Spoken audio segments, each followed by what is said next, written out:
Hello बच्चों, इस question में कहा जा रहा है if a variable frequency AC source is connected to a capacitor then with decreases in frequency the displacement current will be. यहां पे कहा जा रहा है कि if a variable frequency AC source is connected to capacitor.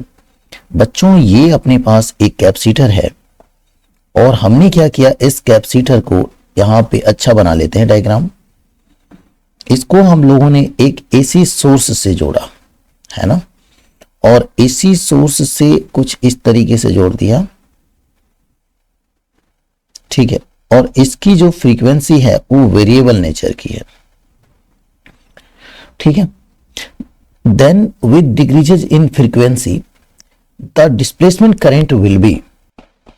तो बच्चों, होता क्या है इसमें कि अगर आप देखेंगे ये जो देख रहे हैं वायर में जो करंट फ्लो होता है, जिसको हम कंडक्शन करंट भी बोल सकते हैं या कन्वेक्शन करंट जो होता है, कन्वेक्शनल करंट, वो करंट जो होता है ये प्लेटों के बीच में जो फ्लो होता है जिसको हम डिस्प्लेसमेंट करंट बोलते हैं, इनके क्या होता है, इक्वल होता है। यानी कि IC इक्वल टू क्या होता है बच्चों, ID होता है, ठीक है। इस तरीके से होता है। और अगर आप गौर से देखें तो इस क्वेश्चन में कहा जा रहा है इसकी फ्रीक्वेंसी वेरिएबल नेचर की है, और जब डिक्रीज होती है तो क्या होगा। हम जानते हैं कि जो कैपेसिटर होता है, करंट की जो पाथ है उसमें जो अपोज करता है ना, मतलब कि इसमें जो इसके अंदर जो रेजिस्टेंस होता है दोनों कैपेसिटर का, ये जो प्लेट देख रहे हैं, ये जो अपोज करता है, उसके लिए हमारे पास फॉर्मूला होता है X इक्वल टू 1/ωc, है ना। इसको बोलते हैं बच्चों कैपेसिटिव रिएक्टेंस बोलते हैं। इसको हम लिखते हैं 2πfc लिखते हैं, है ना। ये क्या होता है, जो इसमें करंट फ्लो होती है इस रास्ते पे, इस पाथ में, उसका अपोज करता है, ठीक है।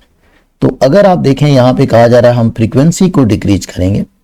अगर आप फ्रीक्वेंसी को डिक्रीज करते हो तो XC जो क्या होगा बच्चों, इंक्रीज होगा, XC इंक्रीज होगा, है ना।